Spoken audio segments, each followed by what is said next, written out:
We're going to get into the deep dive.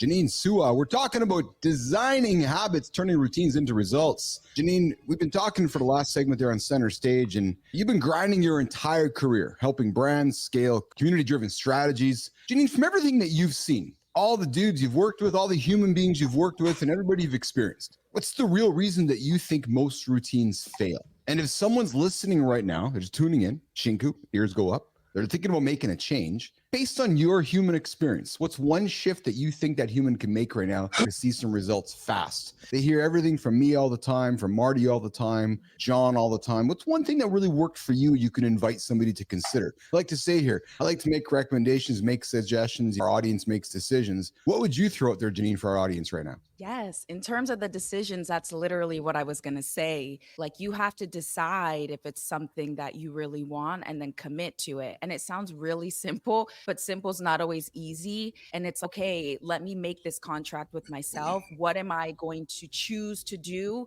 Am I going to choose to do this? Because discipline, yes, can only go so far, but it also goes in terms of the mental, of making that true decision and that true pact with yourself, which is what I did. I was like, yeah, I'm not going to be basic, and not in a terrible way, but it's just a decision that I personally made with myself because I want excellence. And so it's really a decision. I'm not going to be basic. Fuck, I love that, because that just rhymes into what I said this morning. If you embrace mediocrity, you're going to be mediocre. And you're like, no, I don't want to be basic. Everybody around me is basic. It's something producer Flynn said to me once before. You can either be the person that goes to the conference, or you can be the one who hosts the conference, right? So you can either be mediocre like everybody else, or you can be the one who, it's true. That was a bar. That was a bar. I'm not going to any more conferences now. But it's very true. But it relates back to Janine's statement. She's like, everybody else who goes to the conference is basic. No, I'm going to be the one who's actually hosting the conference. It's true. That's And true. there was That's a book that I read for your audience. There was a book that I read called Never Eat Alone. It was by Keith Ferrazzi. And it taught me the idea of the most super connected, most high up people had the best relationships. And so that's when, after I was closing my business through COVID, that's when I really made the decision. And I was like, I am going to be one of the most well-connected people in Miami. And I'm going to host things so that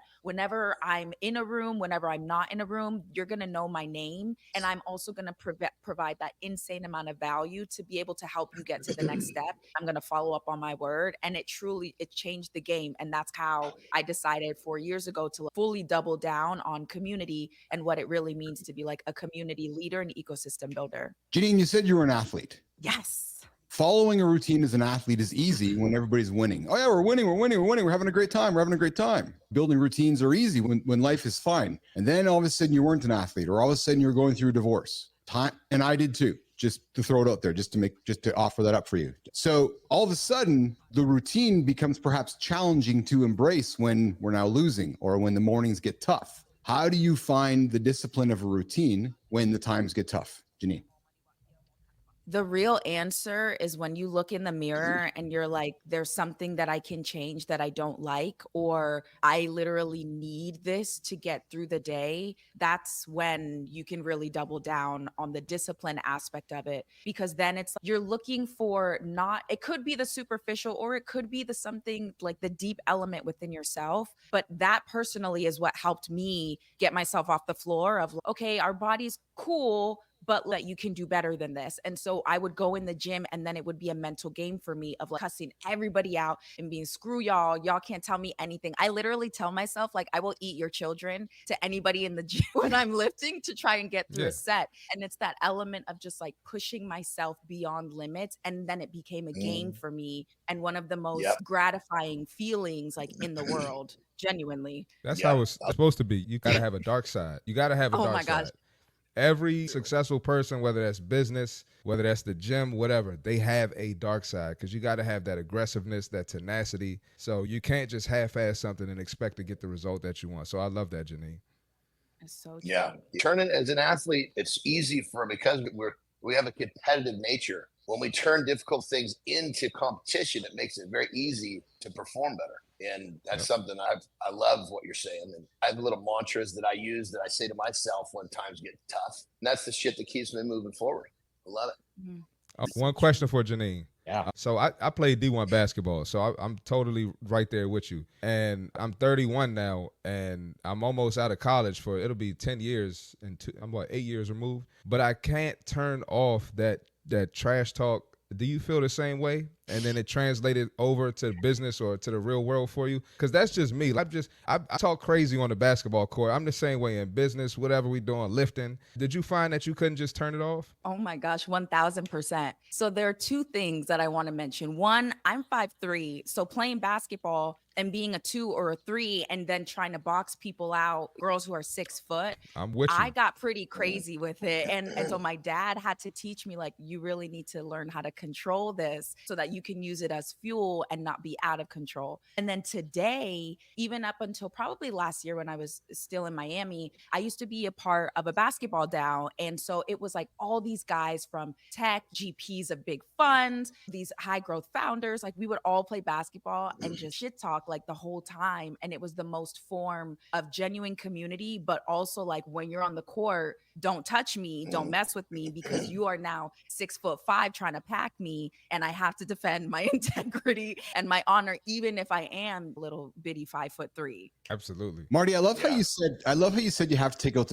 everybody has a dark side. Because I know, Marty, you're a big Batman fan, right? Oh, yeah. And you have to look no further than Batman. You look at the dark side and so forth. And I think about Johnny when he's competing in the gym, or when he's getting on stage, when he's getting in the ring, or Marty through your journey, or Janine through your journey as an athlete. It's, if you don't find that something within you, you're going to end up being mediocre. Am I wrong? Nope. You know what's crazy though? A lot of people don't even know that they're mediocre. Like they don't know they're like, bro, that's fucking average. I don't want to do that. They don't know that. And so sometimes your friend group, you might have to tell them that.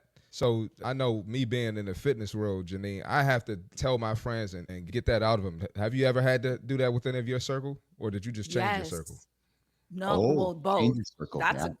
Bars. I had to do both. And excuse me, I always tell my friends that I'm a super black and white person and I'm very direct. And so criticism, like given with love and caution, but pushing me to be better is my form of self love. Like that's how you show me that you care about me and that you're honest with me. Because being a founder, like I learned that I'm a very likable person, and like people often don't want to tell me the truth because they like me and they just like the skills sometimes or the product with like me as a human. And so one of my investors, the day that he told me that, literally it crushed me, but it was the best advice that I had ever gotten, because it truly flipped the switch of reality on to be like, okay, not everybody may tell you the truth because you are very likable. So how can you start to find the objective in these different spaces from like your friends, from your family, from people who are actually going to tell you the truth? Yeah, very true. Sometimes you need to have somebody in your life that you can count on to be honest and tell you that hard shit. But in my life, like I'm always looking at, hey, somebody knows some shit that I need to know, and they know it. And if I go get it from that person, I'm big on actually hiring, I'm a coach, but I'm big on hiring coaches myself, because there's always somebody that knows something better than me, and I want to get that information. And when I hire someone, the first thing I'm going to say is, look, you need to get really direct with me.